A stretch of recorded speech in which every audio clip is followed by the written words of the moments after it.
नमस्कार दर्शकों, बात आज के चैनल के कार्यक्रम खबरदार खबरों में आपका स्वागत है। आपको बता दें कि इस कार्यक्रम में हम आपको देश दुनिया की दमदार खबरें विस्तार में बताएंगे। तो लीजिए आज की खबरदार खबरें।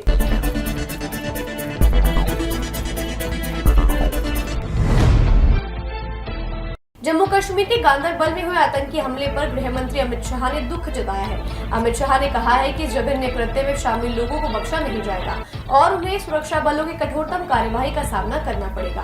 आपको बता दें कि गांदरबल में रविवार को एक बार फिर टारगेट किलिंग का मामला सामने आया, जब आतंकियों ने टनल मजदूरों पर अंधाधुंध फायरिंग कर दी।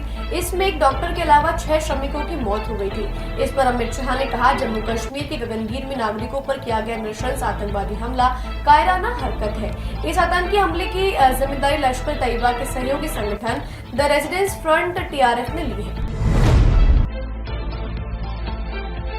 प्रधानमंत्री नरेंद्र मोदी ने आज बनारस से रीवा एयरपोर्ट का वर्चुअली लोकार्पण किया। 1.5 साल में बनकर तैयार हुए इस एयरपोर्ट के उद्घाटन कार्यक्रम में मुख्यमंत्री डॉक्टर मोहन यादव भी शामिल हुए। आपको बता दें, 15 फरवरी 2023 को रीवा एयरपोर्ट के लिए शिलान्यास हुआ था।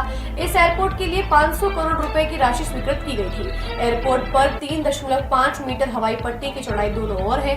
यहाँ 72 सीटर प्लेन उतारना शुरू किया जाएगा। मोदी ने कहा, इस एयरपोर्ट के बनने से मध्य प्रदेश विकास की एक और गाथा लिखेगा।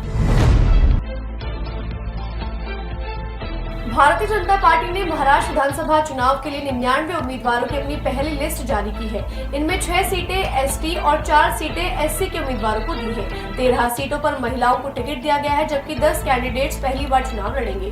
डिप्टी CM देवेंद्र फडणवीस नागपुर दक्षिण पश्चिम से और महाराष्ट्र के भाजपा अध्यक्ष चंद्रशेखर बावनकुले कामाठी से चुनाव लड़ेंगे। भाजपा ने मौजूदा 3 निर्दलीय विधायकों को भी टिकट दिया है। वहीं आज शाम महाराष्ट्र कांग्रेस की केंद्रीय चुनाव समिति की बैठक है। उसके बाद कांग्रेस भी अपनी पहली लिस्ट जारी कर सकती है। दिल्ली के पूर्व मुख्यमंत्री और आम आदमी पार्टी के राष्ट्रीय संयोजक अरविंद केजरीवाल ने आज सोमवार को सोशल मीडिया के जरिए जानकारी दी है कि वे माता वैष्णो देवी के दर्शन करने जा रहे हैं। उन्होंने X पर पोस्ट कर लिखा कि चलो बुलावा आया है, माता ने बुलाया है। आप और आपका परिवार खुश रहे, सुखी रहे। माता का आशीर्वाद लेने के लिए मैं अपनी पत्नी सुनीता केजरीवाल के साथ वैष्णो देवी के दर्शन के लिए जा रहा हूँ, जहाँ दिल्ली के साथ साथ पूरे भारतवासियों के लिए खुशहाली की दुआ मांगूंगा।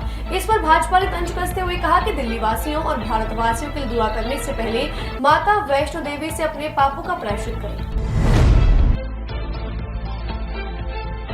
बिहार के मुजफ्फरपुर से चौंकाने वाला मामला सामने आया है। यहाँ एक उर्दू स्कूल के हेडमास्टर पर स्कूल की ही 5वीं कक्षा की छात्रा के साथ दुष्कर्म की कोशिश का आरोप लगा है। छात्रा ने आरोप लगाया है कि हेडमास्टर ने उसे स्कूल स्थित अपने कमरे में बुलाया और फिर अपनी हवस का शिकार बनाने की कोशिश की। छात्रा ने बताया कि कमरे में आने के बाद हेडमास्टर ने उसे दरवाजा खिड़की बंद करने के लिए कहा। ऐसे में उसने पहले दरवाजा बंद किया और जब वे खिड़की बंद करने के लिए दौड़ रही थी, तभी हेडमास्टर ने उसे दुष्कर्म की कोशिश की।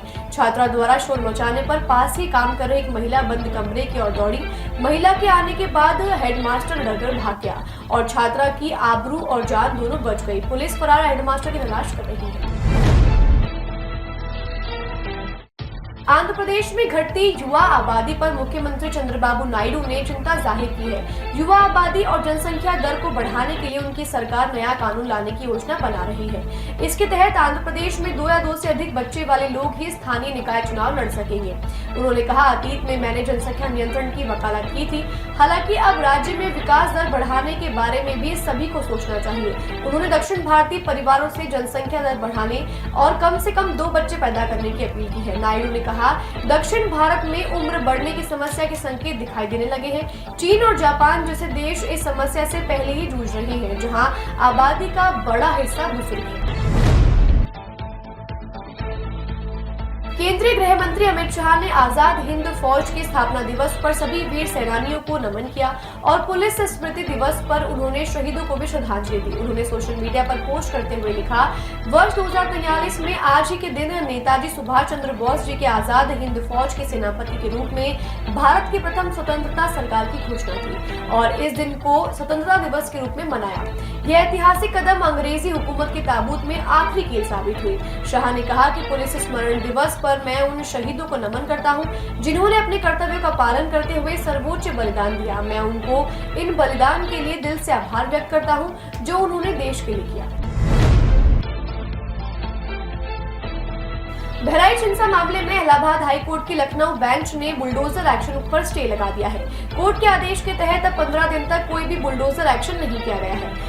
अदालत ने इस मामले में जिन 23 लोगों को नोटिस जारी किया था, उन्हें जवाब दाखिल करने के लिए दिन का समय दिया गया था।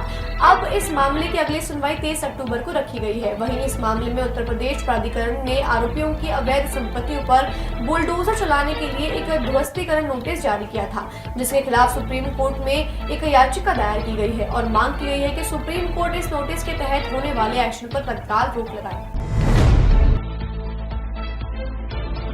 संयुक्त राज्य अमेरिका के राष्ट्रपति चुनाव के लिए 16 दिन का समय शेष रह गया है। 5 नवंबर को होने वाले राष्ट्रपति पद के चुनाव का मुकाबला काफी रोमांचक हो चुका है। अमेरिकी मीडिया का एक बड़ा हिस्सा कमला हैरिस का मुखपत्र बन चुका है और डोनाल्ड ट्रंप के खिलाफ माहौल बनाने में जुटा है। वहीं 5 सट्टा बाजारों के अनुमान डोनाल्ड ट्रंप को एक तरफा जीतते हुए दिखा रहे हैं, लेकिन सर्वे करने वाली संस्थाओं की नजर में कमला हैरिस बढ़त बना रही है। हालांकि समाचार आउटलेट ने इस बात पर जोर दिया है कि दोनों उम्मीदवारों के बीच रेस काफी कड़ी है। पश्चिम बंगाल में आरजीकर अस्पताल में अपने सहकर्मी चिकित्सक की हत्या और बलात्कार के मामले में आंदोलन की अगुवाई कर रहे जूनियर डॉक्टरों के छात्र संगठन पश्चिम बंगाल जूनियर डॉक्टर्स फ्रंट के आज सोमवार को बिना किसी पूर्व शर्त के मुख्यमंत्री ममता बनर्जी के साथ बैठक में जाने का फैसला लिया, लेकिन सीएम से मिलने से पहले भूख हड़ताल वापस नहीं लेने का फैसला भी किया है। इस बीच बैठक को लेकर अनिश्चितता बनी हुई है, क्योंकि राज्य सरकार ने शर्त रखी है कि सीएम की बैठक में आने वाले पहले डॉक्टर्स को अपनी भूख हड़ताल वापस लेनी होगी। वहीं डॉक्टर्स का कहना है कि ममता बनर्जी पहले मुख्य स्वास्थ्य सचिव को अपने पद से मुक्त करेंगे। खबरदार खबरों में आज के लिए बस इतना ही। कल फिर नई खबरों के साथ हम होंगे आपसे रूबरू। नमस्कार।